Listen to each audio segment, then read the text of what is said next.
मुझे तो शीतल की बड़ी फिक्र रहती है। उसका ध्यान तो बस घर के बाहर दोस्तों के साथ घूमने फिरने में ही रहता है। उसे कुछ बोलो तो एक नहीं सुनती।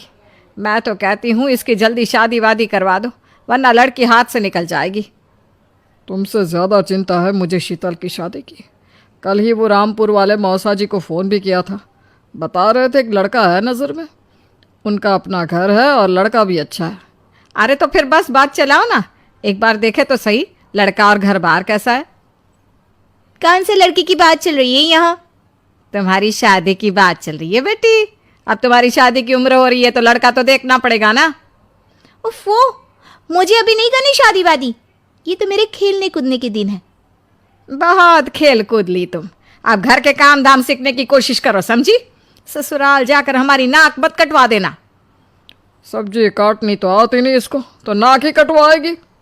अरे मैं इसे शादी तक अच्छे से सब सिखा दूंगी। आप तो बस उस लड़के से इसकी शादी की बात चलवाओ। कुछ दिनों बाद कुणाल और उसकी माँ शीतल को देखने घर आते हैं।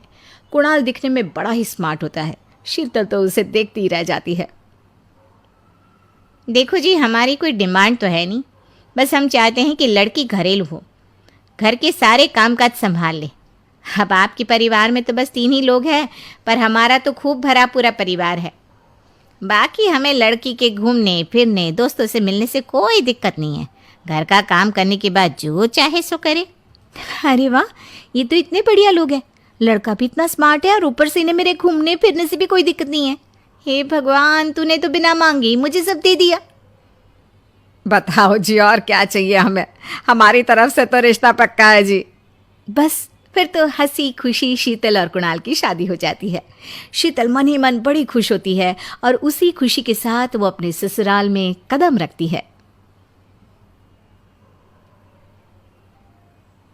आओ बहू, तुम्हारा अपने ससुराल में स्वागत है।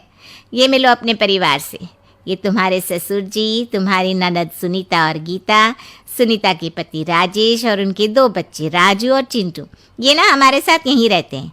ये तुम्हारी दादी सास हैं और बाकी लोग अभी बाहर गए हुए हैं।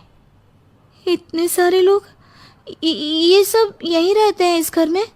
अरे अभी तो मेरे देवर देवरानी और उनके 3 बच्चे यहाँ नहीं है। उसके मायके में भी शादी थी ना, तो बस वहीं गई है। कल तक आ जाएंगे। हे भगवान, ये घर है या धर्मशाला? ये सब एक साथ इस घर में कैसे रहते हैं? मुझे तो पता ही नहीं था इनका इतना बड़ा परिवार है। अब समझी कि कोई डिमांड क्यों नहीं की इन्होंने। ये सब चाल चले मेरे साथ। अरे बहू, खड़े खड़े क्या सोच रही हो?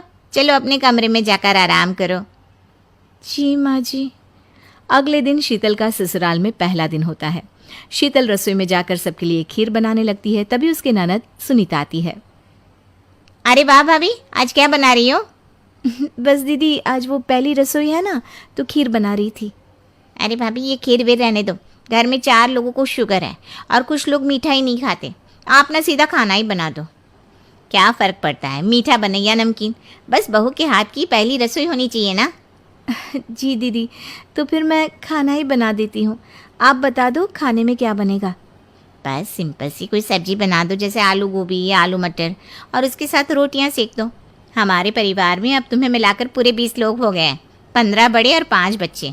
बड़ों की 6 और बच्चों की 2 के हिसाब से रोटी बना देना।